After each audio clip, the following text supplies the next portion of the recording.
Think back to when you were little, learning how to swim.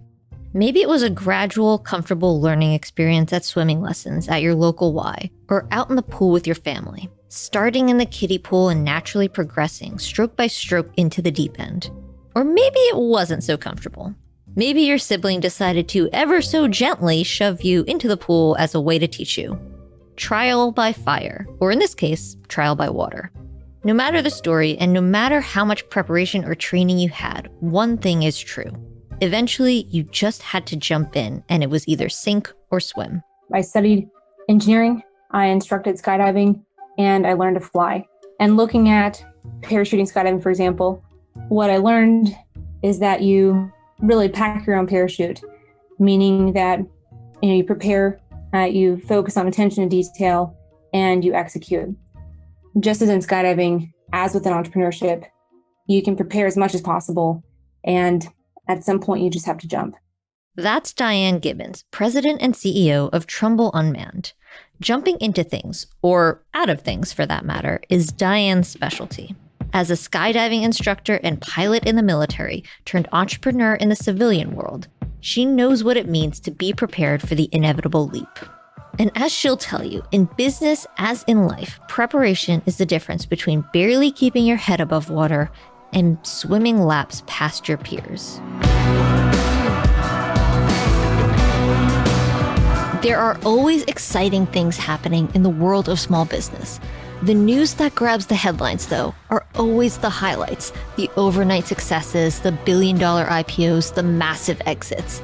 But just like your Instagram feed, that's never the whole story. Let's look deeper than the headlines and the press photos. Underneath all of that is the real work building something valuable and lasting. Don't get me wrong, I love crazy success stories and can be drawn into those big flashy tales just as much as the next person. But we all know that what's more important than the destination is how you get there. It's the struggles you have to overcome and the insights you learn along the way that make you who you are. So those are the stories we're telling. It's raw, it's honest, and maybe it's exactly what you need to hear.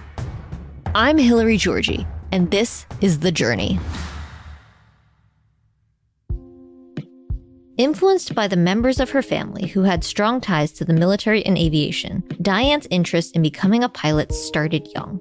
While other kids were busy playing with toys or running around the schoolyard, she was spending time in museums and daydreaming about flying. Certain influences made themselves clear later on in life.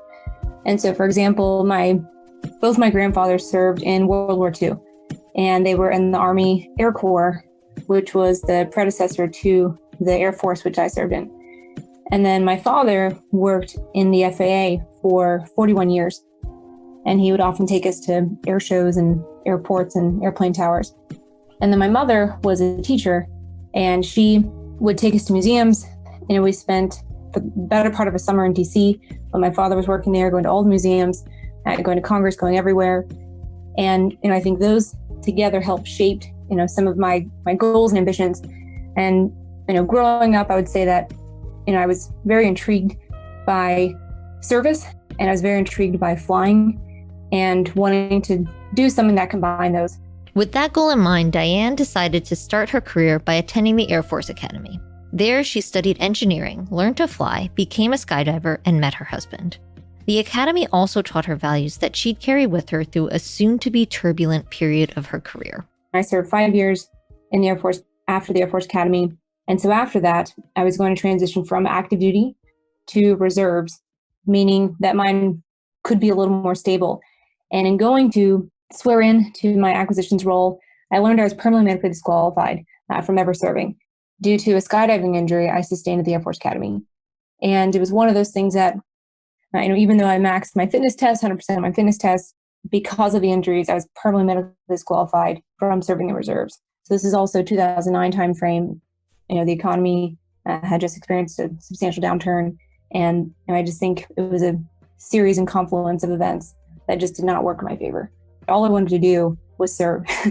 And, that door was, it was closed, it was slammed. And, I had to learn, and I'd take a step back and learn new ways to serve. I had to reformulate my rigid plans and, revisit them Dyan loved what she did, and she was great at it. But just like that, an injury clipped her wings and forced her to change her course. Understandably, it could have been the end of her commitment to service. But Dyan took it as a challenge. She would take her skills and knowledge and find new ways to serve her country. I decided to take a year off, focus on the family, and I was able to ski that winter with our son, who was 3, turned 4. And we were in Utah. My husband's flying F-16s, and I was asked to work at a government consulting firm. And so I learned that I could serve in new ways. And to me, and at the time, government consulting was the closest way to do that with the skills that I had. And so working in government consulting, I learned that I could serve my country and also spend more time together as a family. It wasn't what Dyan had dreamed of doing, but government consulting provided a much healthier work-life balance. She took the opportunity to go back to school, and it was as she was pursuing her PhD that the dots began to connect for her and her husband. And then we had been talking about, okay, we want to do more in unmanned systems and how we can use unmanned robotic technology to improve environmental sustainability, make operations, safer, more efficient, and sustainable.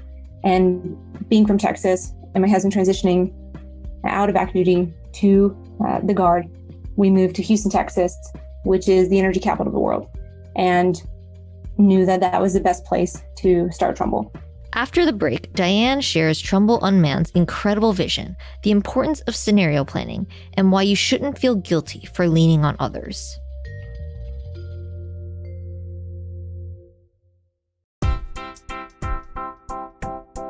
It takes a lot to grow a business, but one thing's for certain. You've got to have a laser focus on the customer. That's why we use Salesforce Essentials at Mission every day. With Essentials, your small business has access to the same CRM tools driving results for some of the most successful companies on earth. Think Adidas, Amazon, T-Mobile, Toyota, Intuit, Marriott, and tens of thousands more. Track your business health by measuring sales, emails, customer satisfaction, and custom metrics. Go to essentials.salesforce.com to start your 2-week trial today.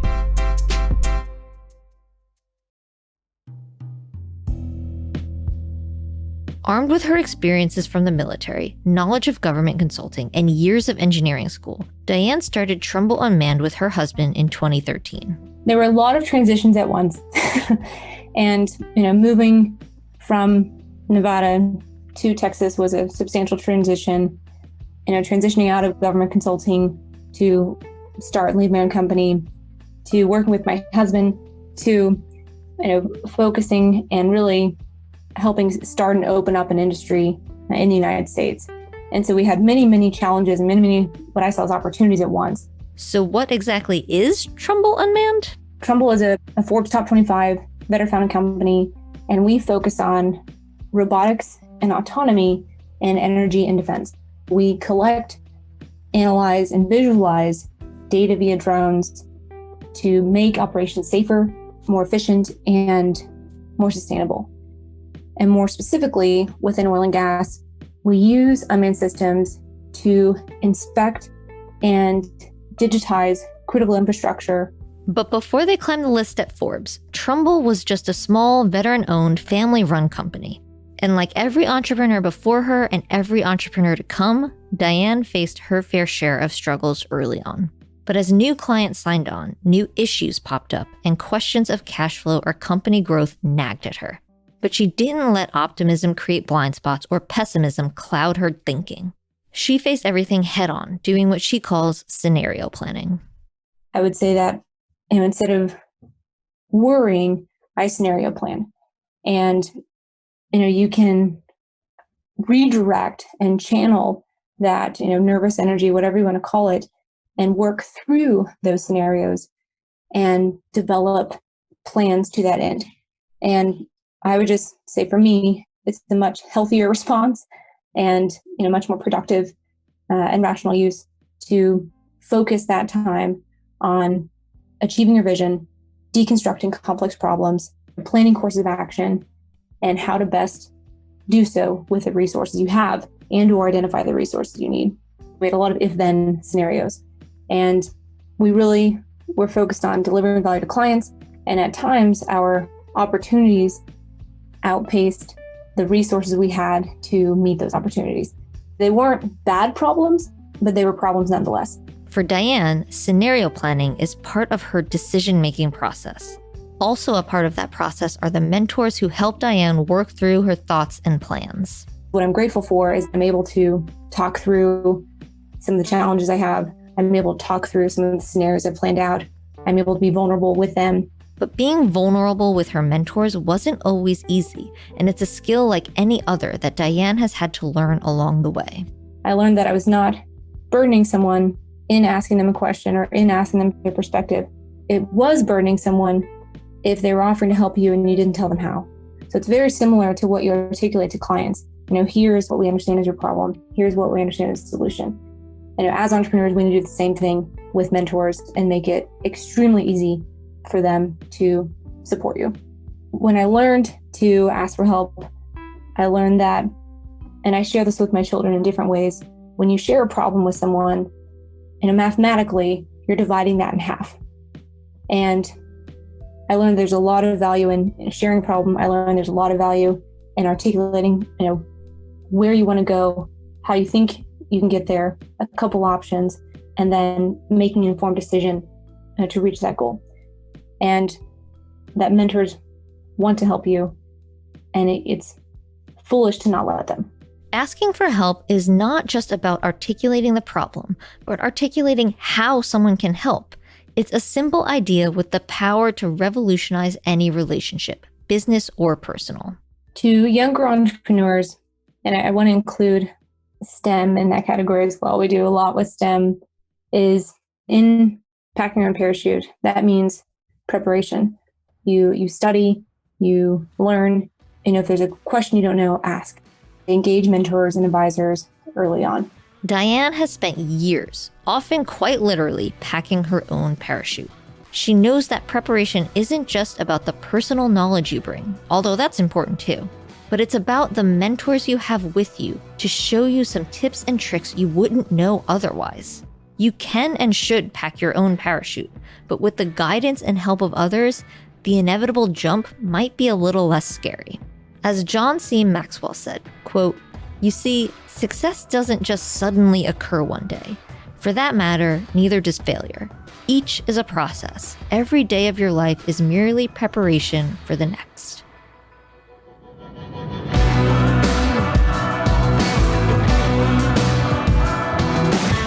Succeeding as a startup, solo founder, or any small business is an uphill battle. It takes the right mindset and the right tools. That's why we're thrilled to partner with Salesforce Essentials to bring you the journey. Managing one podcast, let alone a whole media studio, is a challenge to say the least. But Essentials makes it easy to maintain relationships and grow our business. With Essentials, your startup has access to the same CRM driving insights and results for the most successful companies in the world. Use unrivaled Salesforce technology to track customers, sales, emails, and more. You'll know where your business is and where it's headed as you chart the path for your journey. We love using Essentials, and we know you will too. Go to essentials.salesforce.com to start your 2-week trial today.